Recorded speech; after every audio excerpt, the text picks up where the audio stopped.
So, hi guys! So, for today's video is tuturuan ko kayo kung paano magbayad ng anyong Manila water bill using GCash. And if you were interested, please continue watching. And kung bago ka sa channel ko and gusto mo pa ng mga online tutorial videos katulad nito, please hit the subscribe button. So, punta na po tayo sa ating GCash application. Open po natin yan. And mararoute na tayo sa mismong login page niya. And since naka-registered na po yung biometrics ko, mag-scan na lang po ako ng fingerprint sa likod para makalagin po ako. So, pag nasa loob na po tayo, click lang po natin itong nasa upper right side, itong bills. Tap lang natin yan.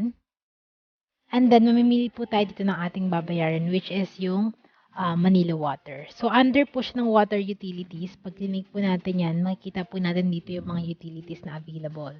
Pero dahil gusto ko na siya ma-save para next transaction is hindi na ako mag-fill out ulit, dito po tayo sa may taas, sa may add biller.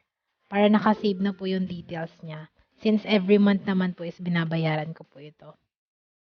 So, antayin lang natin siya mag-load. So, search lang po natin dito yung Manila Water. Ayan, then tap natin siya and fill out na po natin ito. So, customer account number, dito po siya mag-a-appear sa may pinakataas, yung 8-digit po na yan. Kopyahin lang natin. And then, account name, kung kanino po nakapangalan yung bill. So, sa mama ko kasi siya nakapangalan, kaya ilalagay ko siya dito. So, sa amount po is optional po yan since hindi naman natin alam kung magkano magiging bill natin every month. Sa email receipt po, maglalagay po ako ng email ko para meron po akong proof of transaction. So, kahit optional siya, mas maganda talaga na ilagay nyo po yung email address nyo para may receipt din po kayo.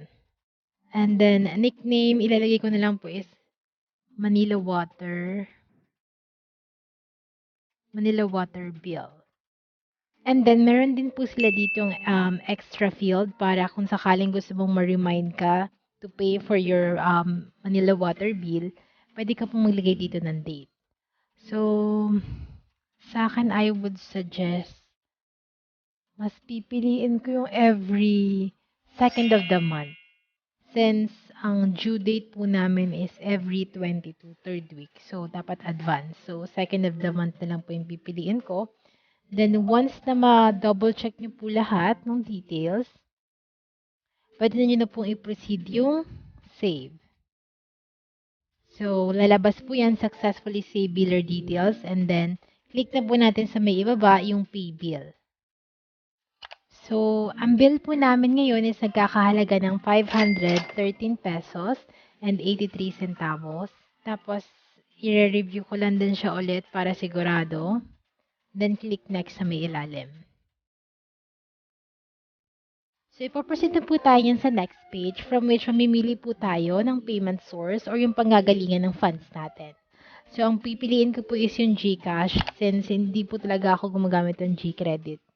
And then, click natin yung next sa ibaba. Since na-double check ko na siya, confirm na po natin sa may ilalim. I-tap po natin yung confirm. So, ito na po yung pinakamagiging receipt nyo. And ang nakalagay po dito is, this had been processed and your payment will be posted within 24 hours. So, screenshot ko lang din po siya para meron po tayong proof. And ganito po yung magiging itsura niya kapag naglagay po kayo doon ng email address sa optional po na field for email. So, ganyan lang din po yung itsura niya. Parang kapareha lang din pala ng in-screenshot natin. So, ganun lang po siya kadali. Kung may natutunan ka, click mo naman yung subscribe button dyan sa baba and like mo na rin tong video na to para ma-notify ka sa mga susunod kong uploads. Yun lang. Bye-bye!